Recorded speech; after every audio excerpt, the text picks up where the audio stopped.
सो हमारे पास है question number 6, जिसमें उसके हमसे कह रहा है कि show that 66/180 is a non terminating repeating decimal. So यहाँ पे हमें इसे दिखाना है कि ये नॉन टर्मिनेटिंग रिपीटिंग डेसिमल है। सो चलिए इसे देखते हैं कैसे सॉल्व करेंगे।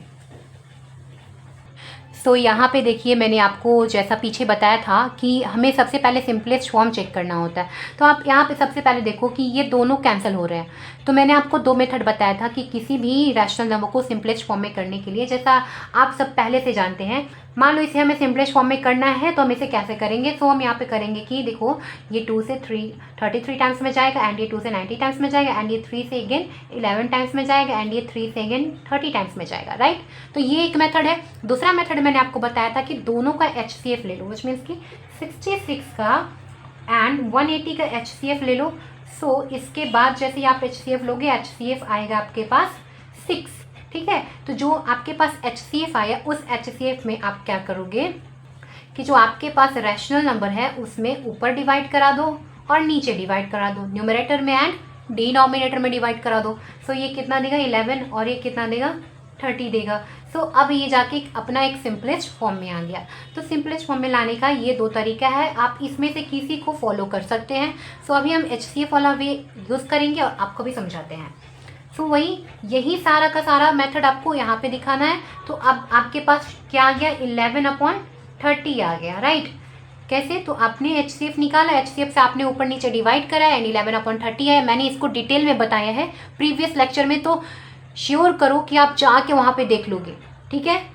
अब यहाँ पे ध्यान से देखो कि अब कुछ नहीं करना, अब आपको बताना है कि भाई ये तो हमारे सिंपलेस्ट फॉर्म में आया है। सो हम अब चेक कर लेंगे जैसे हमने अपने प्रीवियस क्वेश्चंस में चेक किया है। क्या चेक करेंगे, तो डिनोमिनेटर उठाएंगे। सो डिनोमिनेटर का फैक्टर करोगे तो कितना मिलेगा, लो 30 का फैक्टर करो, 30 का आपने फैक्टर किया।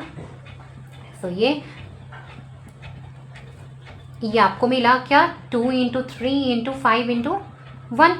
अब आप बोलो कि क्या इसके फैक्टर जितने आपने किए हैं ये 11 से मैच करते हैं, मतलब 11 के कोई फैक्टर है। तो आप ऐसे बोलोगे, देखो ध्यान से, कोई भी 11 का फैक्टर नहीं है भाई, ठीक है। सो 11/30 is in its simplest form, and I hope आप समझ पा रहे होंगे। सो ये अपने सिंपलेस्ट फॉर्म में है, तो अब कुछ नहीं करना। सेकेंड चीज़ हमें क्या चेक करना है, हमने ये चेक कर लिया कि भाई ये अपने सिंपलेस्ट फॉर्म में है। तो अब हमारे पास एक और मेथड होता था चेक करने का, क्या होता था कि अब आपको फॉर्म कराना है कि 2m × 5n फॉर्म हो रहा है कि नहीं। नाउ 30 जो आपके पास गिवन है उसमें आप बोलोगे कि जो हमारे पास 30 है भाई, ये 2 × 3 × 5 क्रिएट कर रहा है। अब आप देखो कि जो ये क्रिएट कर रहा है ये नहीं इक्वल है भाई किसके, 2m × 5n के, ठीक है। ये इक्वल ही नहीं है इसके। क्यों भाई, तो अभी तो आपने बताया था ना क्या कि ये क्या होना चाहिए, 2 देखो यहाँ पे 2:1 तो मिल रहा है, × 5:1 तो मिल रहा है, पर साथ में क्या है, ये 3 भी है। सो इसलिए ये वाला इसके इक्वल नहीं है, ठीक है। So 11/30 and hence 66/180 is a non-terminating repeating decimal. Hence proved, यही आपको प्रूफ करना था, राइट। सो आई होप कि आपको समझ में आया होगा। So thanks for watching, keep learning with DSTU tutorial age.